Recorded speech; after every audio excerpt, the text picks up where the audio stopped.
Kolkata derby, ৯০ মিনিটের উত্তেজনা, শেষ মুহূর্তের ড্রামা। কিন্তু ম্যাচ শেষে সবচেয়ে বড় প্রশ্ন একটাই, এবারও কি হাতছাড়া হতে চলেছে ইস্টবেঙ্গল এফসি এর প্রথম আইএসএল ট্রফি? ডার্বিতে মোহনবাগান সুপার জায়ান্টের বিরুদ্ধে ১-১ ড্র করার পর লাল হলুদের শিবিরে এখন চাপ তুঙ্গে। কারণ এই একটি ড্র পুরো টাইটেল রেসের অঙ্কটাই বদলে দিয়েছে। ম্যাচের আগে পরিস্থিতি ছিল একদম পরিষ্কার, যে দল জিতবে তারাই ট্রফির দিকে অনেকটা এগিয়ে যাবে।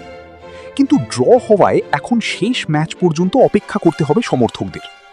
বর্তমানে দুই দলেরই পয়েন্ট সমান, তবে আইএসএল এর নিয়ম অনুযায়ী শুধু গোল ডিফারেন্স নয়, হেড টু হেড রেকর্ডও বড় ভূমিকা নেবে।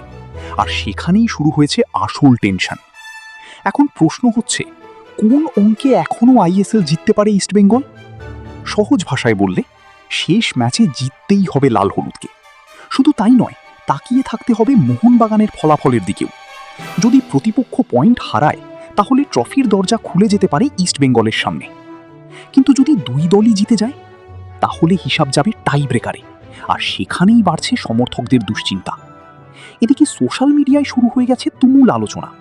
কারো মতে ডার্বি জিততেই হতো, আবার কেউ বলছেন শেষ মুহূর্ত পর্যন্ত লড়াই এখনো বাকি।